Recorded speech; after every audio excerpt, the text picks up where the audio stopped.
Super primer, tole, kar smo videli prej. 200.000 evrov za eno tako aplikacijo, tukaj moramo za tak denar narediti cel muzej, pa še malo več, še pol opreme zraven. To so taki realni problemi, s katerimi se srečujemo. Nimam dosti časa, da bi o tem razpredal, lahko se kasneje, če koga zanima, malo pomenimo.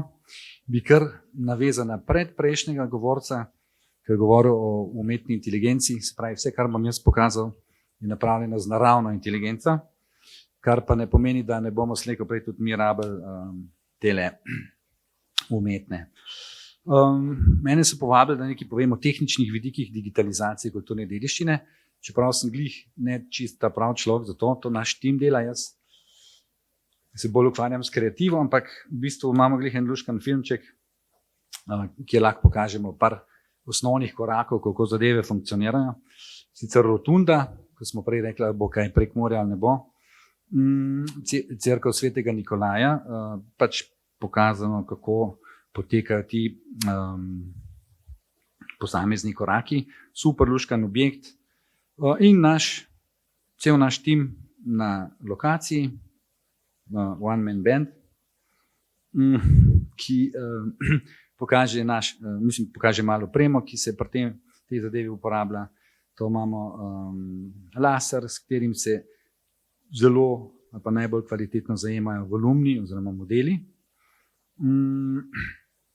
To so neke tehnične specifikacije, ki vas verjetno ne zanimajo, kot tudi mene ne zanimajo prav posebej, ampak dejansko se cela zadeva obhodi, se naredi več hodov zajemanja podatkov, zajemamo geometrijo predvsem, enako se ponovi pol za notranjost, ampak ta tip zajema slike ima določene probleme, in sicer to, da precej slabo zajame sliko, zato se naredi še en obhod, kjer se pač poslika zaradi tekstur, tisto, kar je previsoko, se pač naredi z dronom, teh fotografij se naredi, ne vem, za tak objekt verjetno par tisoč. In v računalniku pač te zadeve pa sestavljajo skupaj, dokler ne pridemo do nekih modelov, ki so taki, kot pač naročnik ali pa nek razpis zahteva. Ampak jaz se ukvarjam že 30 let z računalniško grafiko in sem še zmeraj fasciniran z kvaliteto modelov, z lepimi renderji, ampak to ni samo sebi namen. Isto tudi pri teh digitalizacijah modeli niso sami sebi namen. Zato bi mogoče kar na hitro preskočil na nekaj drugega. Vmes še samo 2 koraka. Se pravi, 3D modeli, ki jih dobimo, so lahko zelo, zelo natančni, zelo kvalitetni. Pol je pa vprašanje, kaj s temi modeli naredimo, zakaj jih bomo uporabljali. To je za ene cerkvice. Tukaj imamo pa ista ta cerkev, prikazana na študija animacije z point cloudom oziroma z oblakom točk. Pa bom pol pokazal, kako se je projekt razvijal naprej, ker to je pa tisto, kar pa v bistvu zanima mene, kako te zadeve, ki jih zajamemo, recimo tehnično, pol uporabiti na nekem kreativnem področju in jih približati opazovalcem, gledalcem, obiskovalcem. In bi se mogoče malo bolj osredotočil na tisto, kar res nisem prav človek, da bi razlagal o tehničnih aspektih, in tudi najbolj močni smo mi seveda pri tem, kar pride zdaj, se pravi pri kreativnih vidikih digitalizacije kulturne dediščine ali pa tudi česa drugega. Cerkev, ki smo jo prej gledali v oblaku točk, pokažem kratek film. V bistvu smo napravili na super veliko projekcijo čez celo to pročelje, ki se predvaja za časa trajanja njihovega festivala vsak prvi petek v mesecu, jaz mislim. Stvar izgleda zelo, zelo impozantno, dobro ozvočenje in zadeva res funkcionira. Se pravi, da smo pa lahko to naredili, smo pa rabili 3D model plus skenirano fasado, ki nam je omogočila, da smo lahko pravilno projicirali zadevo. Tukaj je en detalj tega, to je pa z računalnika, se pravi cel kup računalniške animacije, tam imajo romarski turizem, in zato imamo tukaj romarje, ki so napoteni proti cerkvi, samo to, da vidite teh detajlov, takih, kot vidimo zdaj, je bilo res dosti. Film traja približno 6, skoraj 7 minut in je zanimivo držati v napetosti ljudi toliko časa, ampak super luštno funkcionira. Se pravi, en način uporabe modelov, ki smo jih pridobili z digitalizacijo. Čist drug pristop, 3D film klasičen, gre pa za razvoj gradu v Črnomlju, tudi sam fragment tega, mislim del tega filma, kako na en tak zanimiv način pokazati nekaj suhoparnega kot to, kako se je grad razvijal skozi stoletja. Tukaj imamo to, kar je bilo digitalizirano. In ker smo morali skakati čez čas in tudi čez prostor, smo upeljali neko tako časovno zanko, v bistvu en muzej, ki dejansko ne obstaja, se pravi, da gremo čez okno, vidimo neke muzejske prostore, ki smo si jih pač zmislili, ampak nam omogočajo, da skačemo iz slike v sliko in s tem preskočimo neko časovno obdobje, preskočimo neko drugo fazo gradu in tako dalje, se pravi, gremo noter. Sama poetika oziroma prikaz tega je ne zelo realistična, smo šli nekako bolj v teatrsko osvetljevanje, zato da bi zadevo naredili malo bolj cute, da bi ljudje bolj z veseljem pogledali, hkrati pa ves čas spodaj teče speaker, ki pač obrazloži, zakaj se gre, kaj gledamo in tako dalje. Delno smo pa to že naredili v grafiki, ki popestri neko pusto arhitekturo. In tudi malo tako nekih fascinacij z lučkami, kar zelo dobro deluje, da pač človeka pritegne na te zadeve. In to traja tako 3-4 minute, ali pa celo mogoče 5. Tukaj bomo zdaj prekinili, pa gremo naprej. 10 minut je zelo malo časa.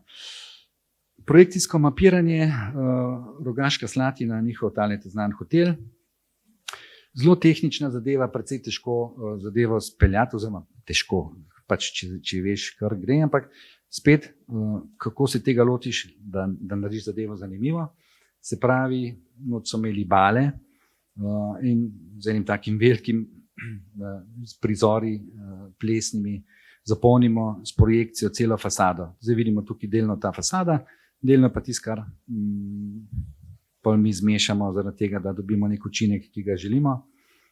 In smo že imeli teste, ta stvar še ni realizirana, zato tudi še niso modeli čisto pobarvani, ampak ful luštno deluje, seveda tudi z dobrim ozvočenjem.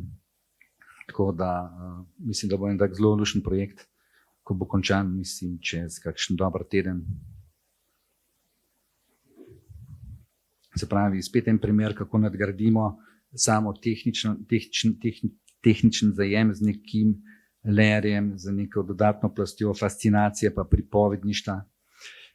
Čisto druga zadeva, interaktivna miza, Pokrajinski muzej v Mariboru, kjer smo pa morali predstaviti tipe obrokov, kosil in večeri skozi zgodovino, ker so to pač zgodovinarji, smo lahko naredili sam tisto, za kar so imeli črno na belem v arhivih.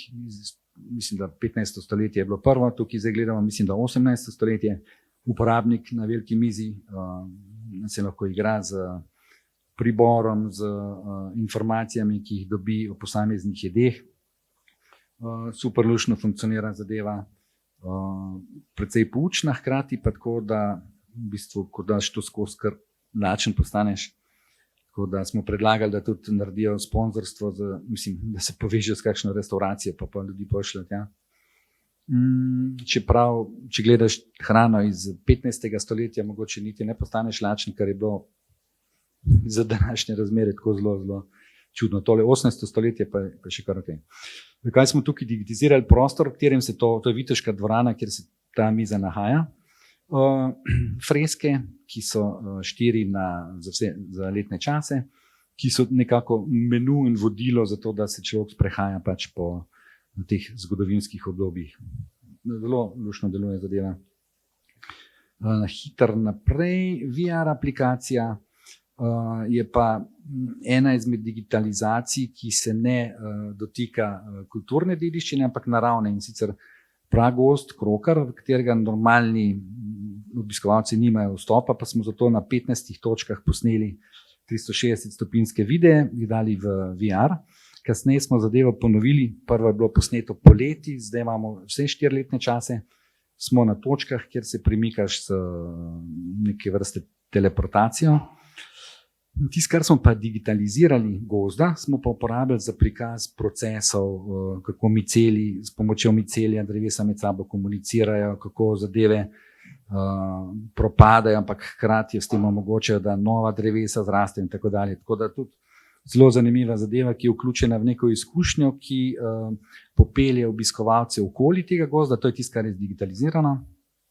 Okoli gozda noter ne morejo oziroma ne smejo, za to, kar se pa noter dogaja, mislim, kar se pa vidi znotraj, pa dobijo VR očala in si lahko zadeve ogledajo pač virtualno. Čeprav gozdovi, ki so okoli tega, so dosti podobni, tako da se dobi pač super izkušnja in super občutek, kaj pač tudi tukaj znotraj en kaj tak gozd dejansko pomeni. Naslednja zadeva, pa tukaj je naš naročnik, smo ga videli, je pa spet projekcijsko mapiranje slučajnostnih, malo več zbral kot pa drugih. Aroja recimo nima nobenega, ampak Divje babe je Cerkno, najstarejša piščal na svetu. Smo napravili super luštno projekcijo in tukaj bi sam pokazal en uvod, kako zmehčati, kako pripraviti človeka na eno tako zgodbo o tem najstarejšem inštrumentu, najdenem pač na svetu. Smo se odločili za eno tako klasično ročno animacijo, ki pa upošteva skale, na katere se to projicira, to je pač projekcija znotraj jame, in tale medvedek se dejansko skrije za skale in tako dalje, ampak super luštno z glasbo deluje, če lahko potrdiš, ali pa ne. Seveda pa to pa odpira neko novo področje tehničnih problemov, huda vlaga, strele, ki udarijo, pa elektrika izpade in tako dalje, pride vodič z 10, pa stvar ne dela tako, kot bi morala, tako da nightmare, ampak lušten rezultat.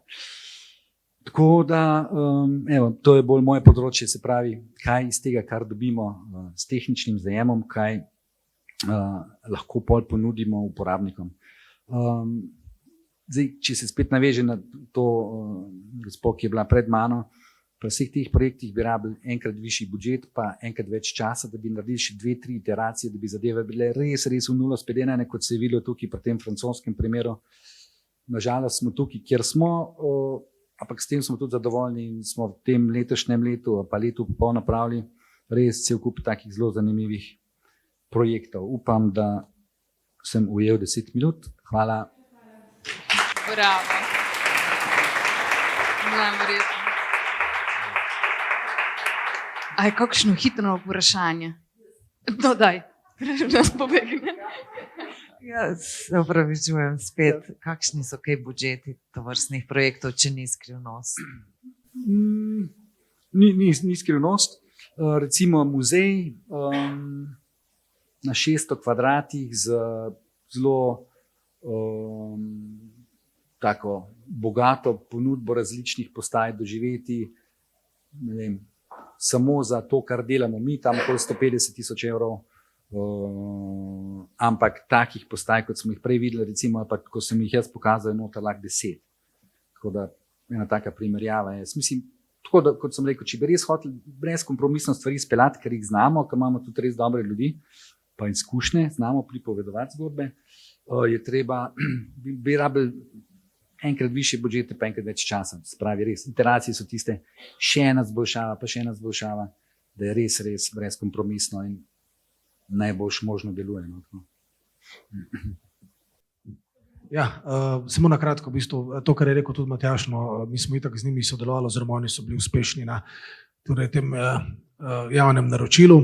In v bistvu največji problem je bil, ker s tem smo se v bistvu destinacija bolj ali manj srečevali. No, super je, da je ministrstvo omogočilo, da da v bistvu turistične torej destinacije digitalizirajo enote nepremične kulturne dediščine. Največji problem je pa bil, ker je bil pogoj 3 enota. In v bistvu mislim, da smo bolj ali manj vse destinacije zelo jasno tudi povedali, da v prihodnje, ko naj bi tudi prihodnje leto bil razpis, da bi bilo super, da je pogoj mogoče samo 1, pa da tisto res financiramo tako, kot se spodobi, ker potem iščemo neke delne rešitve v določenih situacijah, torej eno bi radi res tako na polno, kot se zagre, moramo pa še 2 in potem sta tisti 2 zelo osnovno digitalizirani, kar bi bilo tudi super, da bi bili še bolje, ampak se logično sredstva namenijo za tisto, ki jo želimo maksimalno.